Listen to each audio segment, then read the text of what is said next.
Hey, welcome back to Transform Your Workplace. I'm your host, Brandon Laws, and I'm so glad you're joining me today. Before we dive into this awesome conversation, I want to give a big shout out to our sponsor, Xenium HR. As you look ahead into 2025, Xenium's rolling out some really amazing learning and development programs specifically designed to help supervisors and emerging leaders grow and thrive. If you're looking to elevate your leadership skills or develop the next generation of leaders within your organization, Xenium's got you covered. Go check out Xenium's learning and development programs at xeniumhr.com. All right, now on to today's episode. I had the pleasure of chatting with Sarah Touzani, and trust me, you're not going to want to miss this one. Sarah has an amazing story and journey from starting in the financial industry to becoming the co-founder of Waggle. They're an AI-based leadership coaching company. So I got a chance to talk to her about their platform and their whole idea behind it. So we dive deep into how traditional leadership training often falls short and how technology, especially with AI, can provide real-time personalized coaching to truly transform the way we're developing leaders. Oh, and hey, before we get started, if you enjoyed the conversation today, don't forget to subscribe to this podcast on your favorite platform and be sure to share it with a friend or colleague who can get value from it.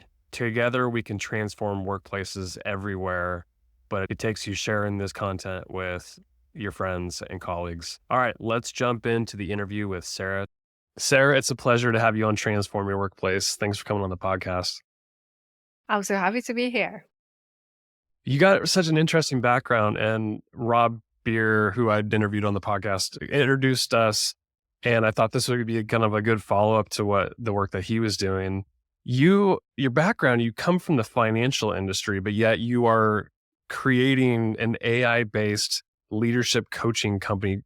Describe how you came from there to where you're at today. It's a big leap. Yeah, it is. It is. And it wasn't super linear, but I think it ended up leading me here. So yeah, like you said, I went to business school. I studied finance just because it seemed to be the hardest thing you could do back then.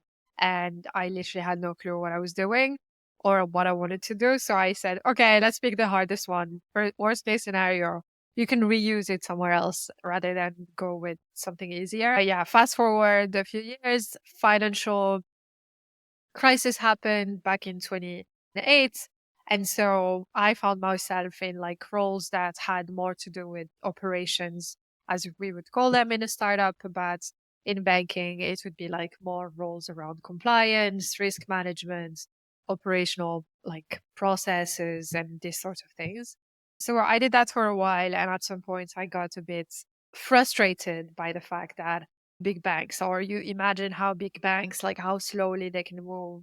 Everything, things takes Layered in red ages. tape, compliance and people and It, hierarchy and yeah. all of it. And I was part of that, right? I was part of the people who would set up those red tapes, but I, it wasn't really me. I'm fast paced.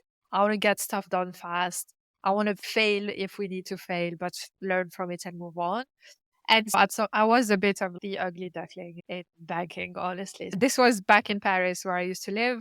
And I moved from Paris to London, from the biggest bank in France, basically, to a 4 people team in London that was trying to build a product to stop people from using payday loans. 2 ex-bankers who started the company. So they shared that like similar culture from banking that we had, but also wanted to build a startup from scratch. So joined as the first ops hire, very quickly became the COO. And I was hired really because of that background in banking. But I found myself like spending 90% of my time not taking care of any of the stuff that I was hired to do, basically. But I was like basically spending the most of my time trying to figure out how can we get people to work together? How can we get, when we started having managers, how can we train managers? Because most of our managers were first time managers, right? Like in startups, when you grow Yeah. fast, like you promote people internally way more than you hire experienced people from outside. And that was to me so key to making sure that's how we delivered the best work we could deliver. And at the same time, like when I started like managing people and like managing managers, I looked for solutions to upskill them and train them. And I used to spend a lot of time like reading stuff, talking to more experienced managers and leaders from other companies, etc. And I was like, okay, how can I make this like scalable within the team and within the company? And the only solution that existed back then and still today, that's the most prominent one is, oh, you should bring a trainer who is going to come to the office, do like a 1 day session or a 2 day session. And then you take that learning and figure out how you apply it to your job and your context. And this just didn't make sense to me because There's I'm no a bit scale of to a, it. and also like, honestly, I'm a behavioral science nerd, so I don't expect everyone to know this, but when was the last time you read something and you remembered it a week after? No, you lose a lot of that. I read a ton of books. I can tell you how much I even remember of a lot of those books. Maybe like key concepts, but not verbatim or even excerpts or Yeah. passages that I found. So we have known since T or something that people or adults remember about 10% of anything you teach them 7 days after you taught them that thing. Hmm. So imagine you spend 5K on a training that is a one-off training. Basically, you kept Yeah, 500 your of return value on off of investment it a isn't week. quite good. Yeah. And so I was like, okay, this doesn't make sense. Yeah, There right. must be another way. And I started looking like B2C products, right? Like you are wearing an Aura ring, right? I am. You notice that. I love this I thing. have an I have an Apple Watch. How do these things work and make us change our behavior? Real time data. Exactly. And repeated insights. Like Patterns. Yep. they tell you the same thing over and over, day in, day out. And at some point it sticks. And this is how we learn as adults. This is how we change our behavior. And if you think about it, management is really a lot about not just the stuff, but the stuff you do, right? And the Yeah. stuff you do consistently over time. So we try to build something that basically does the same thing as an Oura ring or an Apple Watch, but for leadership skills. I love that. Yeah, I think you probably saw this too in the startup world, but when somebody's really good at their job and then you promote them to a manager, because that's the logical next step, right? They don't have the experience as a manager. And until they get that experience, they have to do classroom learning or bring in the trainer. There's a lot of hurdles there because how do you speed up their learning process? You really can't unless you have real time data or experiential learning that they can continue to build upon their skills. The big, obviously, I'm a bit biased, but this is also why we built it that way. But to me, we really learn by doing. Obviously, it comes with a price, right? Like you are going to make mistakes if you do first, but you're going to remember those mistakes and not do them twice, hopefully. And basically, Waggle is there to catch you when you fall, right? Like when you mess up or when you do something you shouldn't be doing, it will ping you right after to tell you that so you can catch up and not only realize that once you need to pay the price because someone in your team is leaving or they're underperforming 6 months later. So that's why we also focus a lot on what we call leading indicators of performance rather than lagging indicators because we're still stuck, I feel like, overall in this like universe of assessing performance of only doing it once it's happened. Like once something like you assess performance based off the last 6 months when potentially we should probably be optimizing for the next 6 months to be better than the past 6 months and not just be focused on the past, right? But that's the way it's been done until now. Let's talk about like historical ways in which we grew managers. It was like the training, maybe self-learning, on-demand courses, reading book. What other ways in which managers are still being grown to this day are you really trying to shift because it's not as effective as what you're building with Waggle? Well, these are all, and I'm not saying these don't work. I'm just saying that in most cases, they're not enough because I Mm, read tons of leadership books. I think they're yeah, super interesting and you learn a lot from them. The question is, how much do you put into practice from what you learned there? You need to be reminded to put that into practice. I think that's where we are the most effective. But I think peer learning is super important as well. And we're yet to figure out how we leverage that within what we're building. But I learned tons. I think I learned the most, probably not from books or reading content, but from speaking to others who have yeah, either been through a situation that is similar to mine, or there's always this thing about like leading by example that comes up a lot when you talk about leadership. Why? Because people are observing you as a leader. And it's important to really lead by example, not only because you're doing the right thing, but because you're indirectly actually training the other leaders yeah, around you and the managers, the future managers within your team, right? The issue is if you're surrounded by poor managers, how do you learn through that? great. You need some sort of external information or other people outside of your little inner circle of people that you're observing in order to create some good behaviors as a manager and find your own style. Yeah. Because I would say, like, even myself, I had some pretty bad managers. And I think a portion of what I learned was learning not to do what they did.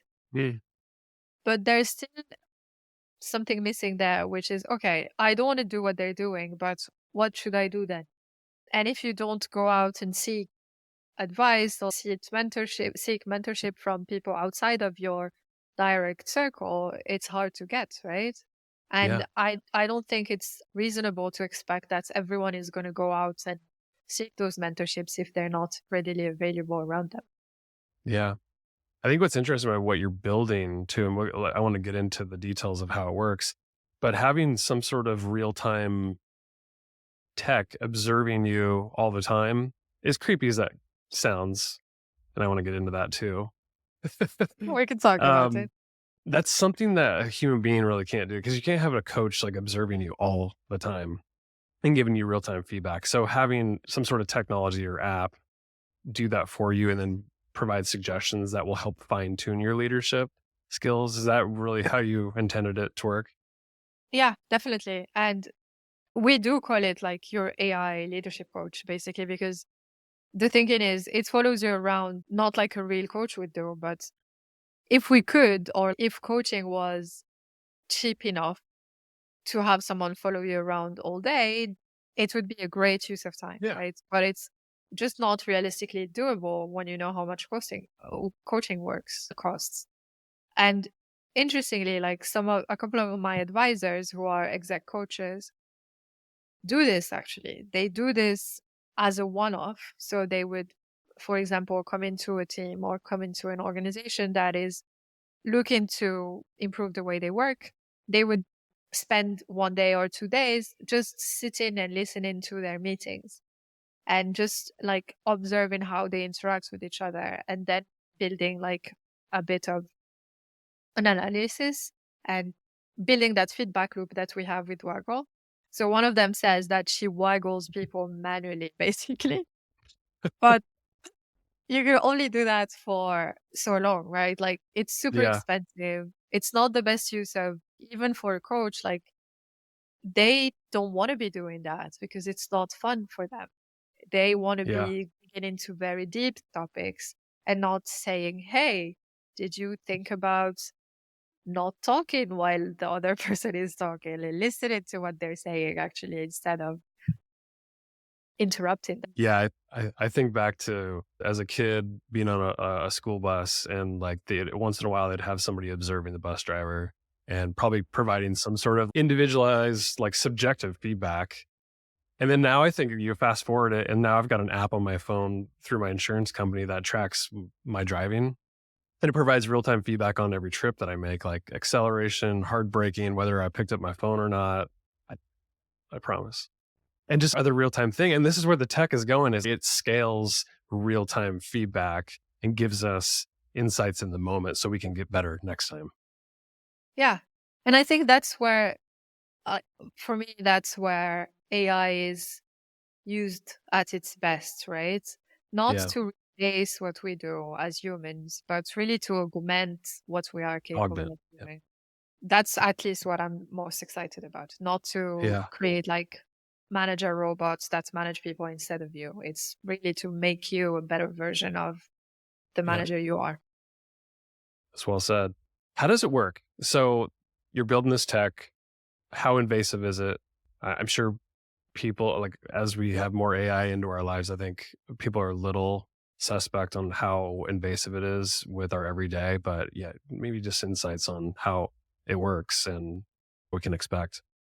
Yeah, so that's a great question. And we take privacy and like data security extremely seriously by design. So this is something that we had in mind from the very early days. So basically the way it works is it looks a bit like one of those million note takers that you've seen that join your meetings, listens in, gives you a transcript at the end of the conversation. So we do that obviously because we want to give you at least like this a similar experience than the one you're used to if you're already using a note taker. But the core thing we do and what we're focused on the most is using that conversation data to assess your leadership skills from observable behavior. So from things you do or things you say, or you don't do or don't say, and give you feedback on them at the end of the call. So that's basically how we collect data. And we then analyze it and we build like a curriculum basically to assess that data against with like behavioral science in it and like leadership training or leadership science, if we want to call it a science in it as well. And then it just says at the end of the call, it says, okay, when you said this thing, this is what it meant. Like you didn't show you were open to feedback. This is how you could improve Mhm. next time. And this is the impact it can have on your relationship with that person. And but when Brandon mentioned that, I don't know, he was stressed because he has someone in his family who's not being well, and you took the time to address that, you showed empathy, and that's actually like you are scoring well on empathy, and you that's going to build your relationship with Brandon. So basically feedback like that. And from it, we'll then, next time you have a conversation, like a similar type of conversation, we'll bring those to your attention. Say, hey, last time, this is what you did well. This is what you didn't do so well. How can you take it into account in this next conversation?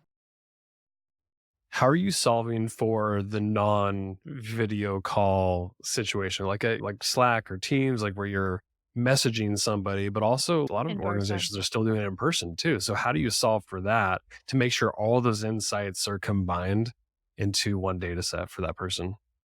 Yeah, that's a great question. So for now, we chose on purpose to focus on meeting information and meeting data as a starting point, because that's where most interactions between a manager and their team member happen. Hmm. We will build integrations with other tools like emails, potentially Slack is one that comes up a lot in customer conversations. And in person is a slight technical challenge there. Basically, Yeah. you know how it works. You're talking, your microphone lights up because then basically the software knows that you're the one talking. If everyone comes from the same microphone, the difficulty is not so much that we will understand the context and what's going on, but we won't be able to easily attribute who said what. But that's technically solvable. We just didn't spend time on it yet. What we usually say is that you don't need to do all of your meetings with this to have a good view of where you stand. So we basically need between 5 and 10 meetings a month to get a good sense of your strengths, your skill gaps, and how to provide you with that ongoing feedback. So if there's like a sensitive conversation that you'd rather have in person and not over Zoom or over Google Meet or something like that, then you can definitely have it off. So yeah, you basically don't need to have it in every single conversation, but obviously the more conversations you do with it, the more context it has on you. How long till the insights are delivered? And I know you said at some point they'll become like real time, like post meeting, you get probably some really good insights after that. But what I know about my like Hour Ring, for example, it took a good 2 weeks for it to recognize patterns, and then it started delivering personalized insights. Does your tool work that way? Yeah. So yes and no. So it will give you your first insights at couple of minutes after your Hmm. first meeting. So it's quite fast. Once you finish your meeting, you will get the summary right after. Then the more you use it, the more it knows you, and then it will tweak the feedback it gives you. And we're also working on ways where you can tell it, I want to focus on this sort of skill and not that one. I don't care about, I don't know, delegation, let's say, because you have no one to delegate stuff to. But I care, which is my case. But I care more about giving feedback. Like I want to really be like super good at giving feedback. Then you can tweak it also to focus on those a bit more. So yeah, so it's quite immediate after your first call. You start getting value quite quickly. With what I know about AI, which is nowhere near your capabilities, but I know the model that you create is trained on certain information. What leadership models are you basing this on? What kind of information are you feeding it to say this is what a good leader looks like? Here are the competencies of the modern day leader that we're trying to develop and hone in on. And then also, what are the bad behaviors of poor leaders? And then also, how do you take into account any biases that might come into play? Yeah, that I love this question. So basically to begin with, because we were working with startups. Startups have spent very little time thinking about what their leadership style or what their culture of leadership should look like. We made the decision to be quite opinionated on it. So we built, like, I think I was mentioning a bit earlier, a curriculum.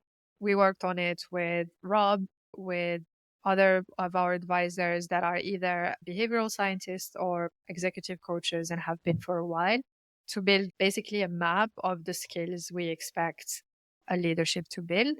And with each one of those skills, what's the behavior that we can actually observe them do that links back to that skill? But as we evolved and had more and more conversations with users and customers, the more advanced, like more mature scale ups, I would say, or larger enterprise accounts, um, they have spent time thinking about what they want their managers to do, how they want them to behave. One of the things that we're thinking of building is basically giving you the ability to tweak what's like behaviors and skills you want everyone in the company to focus on for it to match your specific culture. So it's not just this is what leadership looks like for everyone in the same way, but this is what leadership looks like.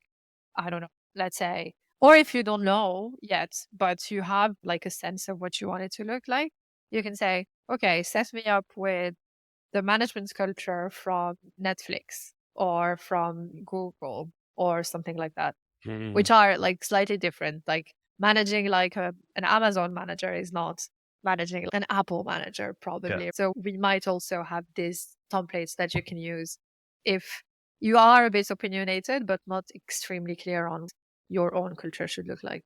So that's point one. I think you had another question around bias. Yeah. So this is super interesting because this question of bias comes up a lot every time we talk about AI, especially when it comes to AI in an HR tech context. Mhm. And my usual answer to this is that AI is biased, or most specifically here, we're talking about LLMs. AI is biased and LLMs are biased because humans are biased, because they have been trained on biased data, right? All of the data that goes into OpenAI or ChatGPT is biased by nature because we produced it and we are biased. we can fight against the inherent biases that exist in AI, but it's much harder to fight them in humans.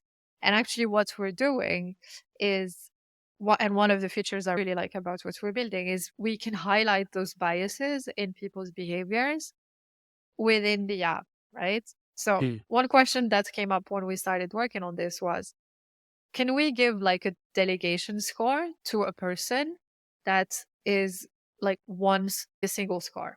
So this is, you get 80% on delegation skills overall. And is that score meaningful? And actually we started thinking, yes, it has a meaning. But what is interesting to see as well is, how do I delegate to Tom in my team versus to Lisa in my team? That potentially isn't the same score, because I spent 2 years working with Tom. I really trust him. I know I can give him tasks to do, and they're going to get done. Lisa is more new, or maybe I just don't get along with Lisa in the same way. So I'm not delegating as much to her as I would, and I'm not even conscious of that. And the way we built the app actually enables you to see that in a data form. So you can actually see, okay, I'm making so much more efforts with this person than with that other person. So it starts like building self-awareness around the inherent biases we have. Mm. And actually, I like, when most people get really stuck on this idea that AI is biased, I think AI can actually be leveraged to highlight inherent biases that we have and we don't even know we do have, and potentially can then, as a result, reduce the bias we have in the workplace.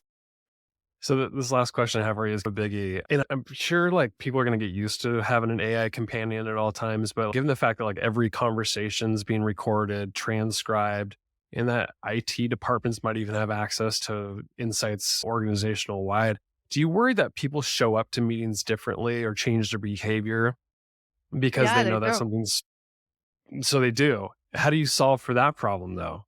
But actually, I think it's a good thing. It's a good thing. Okay. Yeah. So this is an interesting one. Yeah, there's again a behavioral like science knowledge that says this, that like when you are observed, your behavior changes. But I think in this context, I don't think it's necessarily bad. And we have this as a qualitative feedback we received from a lot of users, where they're like, oh, now that I know that Waggle is in the call, I'm like paying more attention not to interrupt people, or because I'm like, I know I'm being observed, right? So if Yeah. at the beginning you do it consciously, you're like, I'm not going to interrupt people because I know someone is watching. You do it today, you do it tomorrow, you do it the day after, consciously. At some point, it's going to just become part of who you are, and you'll do it Yeah. unconsciously. And we won because you built Yeah. that habit. And I totally get that. The one thing I push back on, and that maybe this is just me, is as a manager or leader, I like to get to know people and I like to get to know me. And I show up authentically and I a lot of times will share things that most people probably wouldn't. I'm an emotional person. Introduce a tool like this, maybe I wouldn't share as much about me personally. And then that connection between employee manager is it's more transactional than it otherwise would be.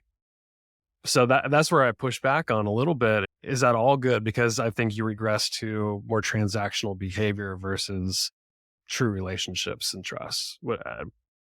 Prove me wrong on that. Do, but that I think it's an interesting point. Do you think you would not show up vulnerably if you knew that the AI actually values that? Oh no, I'd still show up. I think what I would think is, what if my boss or IT or somebody like that data is not secure and they use that against me in some way? That's what I worry 100%. about. And maybe you're Yeah, solving for I that think problem too, the security and Yeah, I think that's a slightly different problem. The way we see it is it's a slightly different problem. I think, yes, if you are worried that someone is going to use that information that you shared in a very specific context against you somehow, you're not going to be yourself. But Yeah. that's understandable. And this is why we made it super, super clear from the very early days that your data is yours. For Yeah. us, in like philosophically, the way we build the product is that your data is yours. And it's not like none of the feedback or the data is going to be shared with anyone but you. If you want to share something more specific, we'll give you the right to share it with your manager. Let's say if you want feedback on a specific conversation, or if you're like, hey, I've been using Waggle for some time. I'm still bad at delegation. This is still me. How can I improve on that? Can you have a look at the feedback I'm getting and help me improve on that? Then you are like empowered to share your data. But in Mm-hmm. otherwise, we will never go tell your manager, hey, Brandon doesn't listen to his team members, or Brandon doesn't give feedback. Because Mm-hmm. this is not, we didn't build it for this. That's not what Yeah. we built the tool for. And also more like less philosophically, more from a real use case perspective. If we do that, if we would share that data and we turn into a monitoring tool, you would stop using it, right? And so Yeah. you want to improve your skills, and our goal is really to help you improve your skills. So it's not good for either. It's not good even for your company if you Yeah. stop using it because you're worried about what you were going to Yeah. do with that data. It's great that you put that mission at the forefront of having a tool that's essentially an individualized coach for your leadership skills. So I think that's great. As we were talking, I was thinking, I'm like, I could see another version of this too, because of the rich data that you have. Performance management is awful inside of organizations. And with this kind of data, I feel like performance management for the leaders would become a little easier if you had something built into it where like 360 reviews and other things like that, they're not as effective. They're really subjective versus Yeah. if you had a companion like this that's like able to basically spit out a comparison across all your leaders because it recognizes what the organization standards are for leadership and also the real-time data, and they're probably able to stack it up. Have you thought about something like that? Maybe that's already built into it, but that seems like it'd be pretty valuable.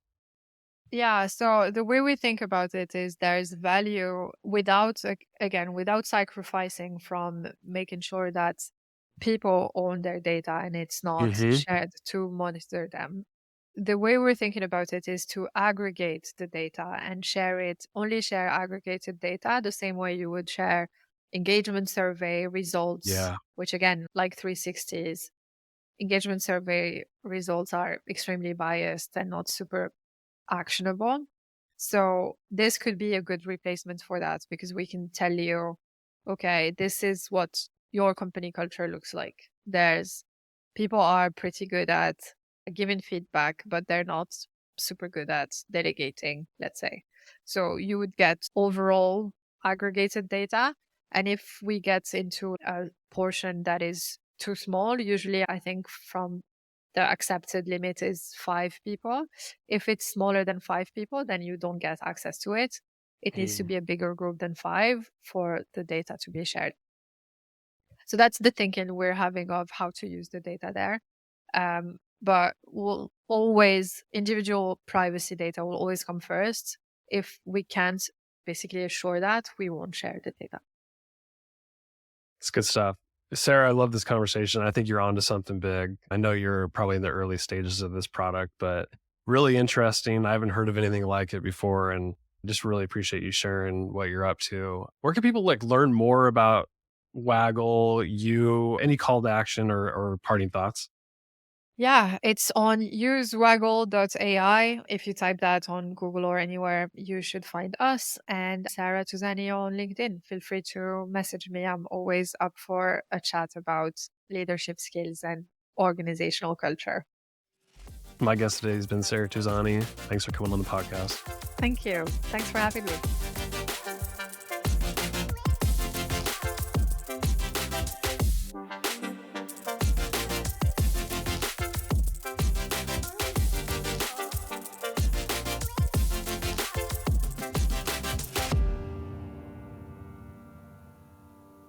Hey, thanks so much for tuning in for today's episode of Transform Your Workplace. The content on this show is strictly for general information and educational purposes only, so that you can go transform your workplace in a positive way. The views, thoughts, and opinions expressed on this show are the guest's own and don't represent the views, thoughts, and opinions of either Xenium HR, the sponsor of the show, or me, the host, Brandon Laws. Additionally, Xenium HR or myself, Brandon Laws, doesn't endorse any guest, their business, or any organization they represent, so discretion is advised. We encourage you to work with a trusted advisor to find a custom approach that fits your organization's needs. Thanks for tuning in to today's episode.